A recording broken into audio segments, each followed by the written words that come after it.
Salve, hello. This is Melendinarius here from latinum.org.uk, and what I'm going to give to you today is the first lesson from Henn's first Latin book. This can be found on archive.org, and there's also a key to this as well, for those of you who need the key.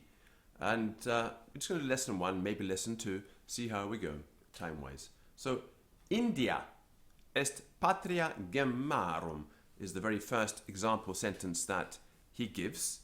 India, the country of India, est, it is, patria, country, gemmarum, of gems. So India is a country of gems. India est patria gemmarum.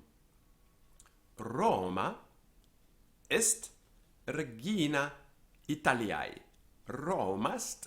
So Rome is, notice that Roma ends in a vowel, est starts in the vowel, and so we have something called elision, where Romest regina Italiae, and also regina ends in an A, Italiae starts with an I, so Romest regina Italiae. And that's quite hard to get used to. It's very important when you're reading poetry in Latin.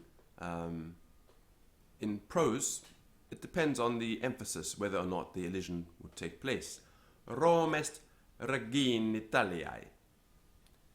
So Rome, it is regina, queen, Italiae, of Italy.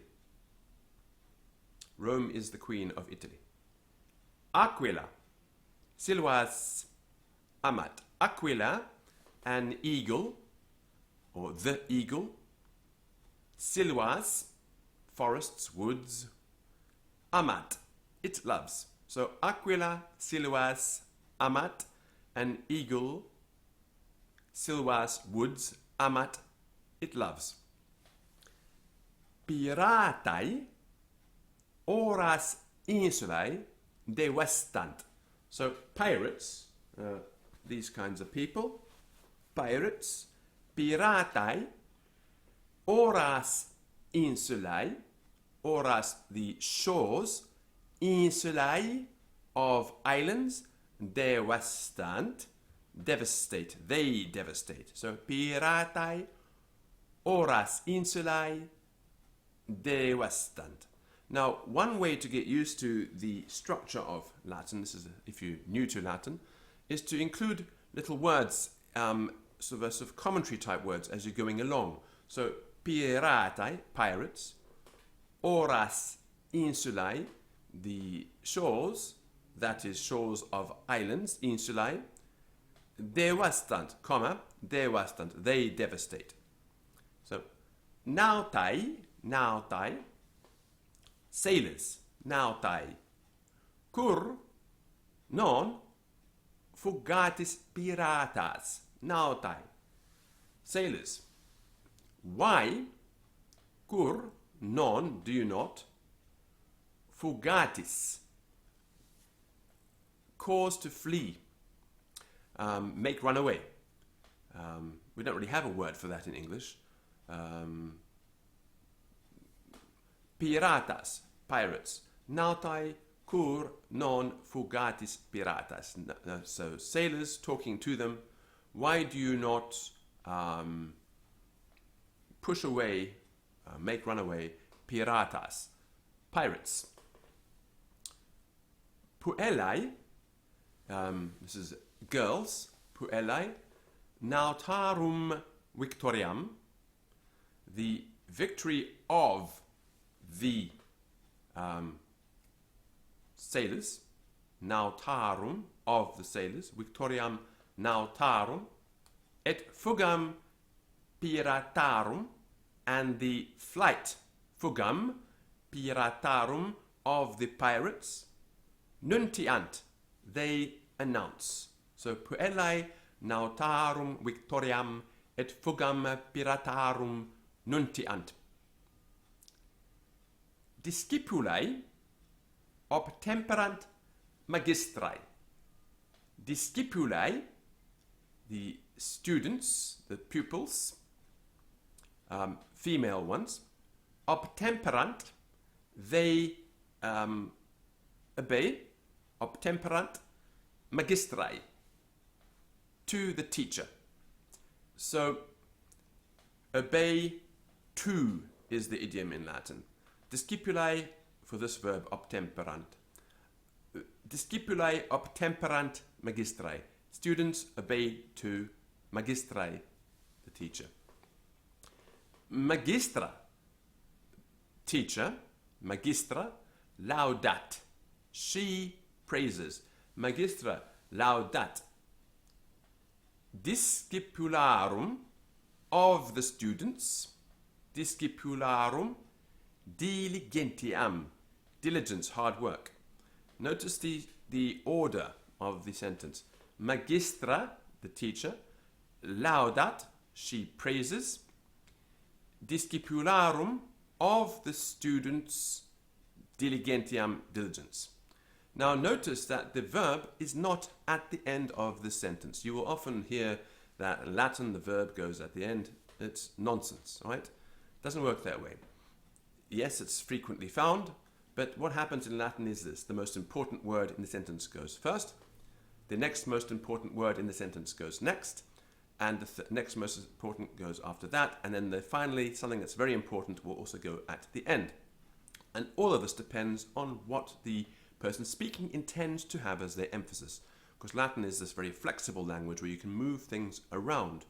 And so it is a very subtle language because of this. You can introduce great subtlety into your speech by changing the position of a word in a sentence, changing the meaning completely, simply by changing the emphasis.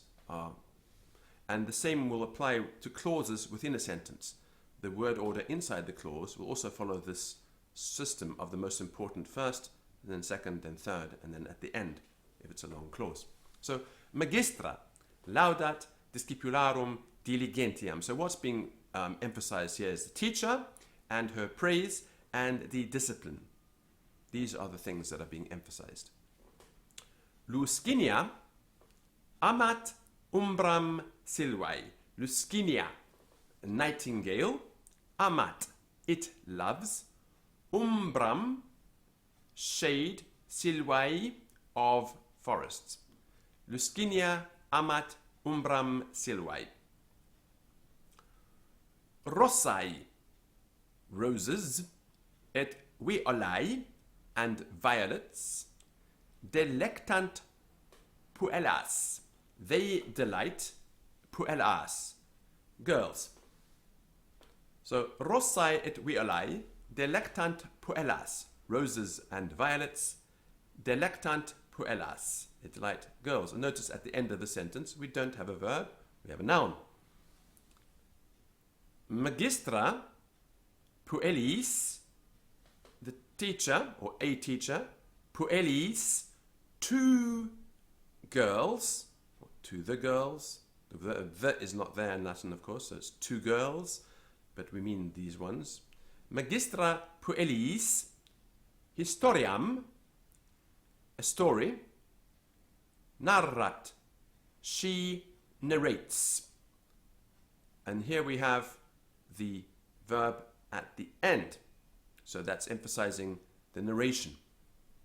And who she did to the girls. So magistra, the teacher. Puellis, to the girls. Historiam narrat. So not to the boys, not to anybody else, to the girls. And historia delectat puellas. The story. Delectat, it delights. And who does it delight? Puellas, the girls.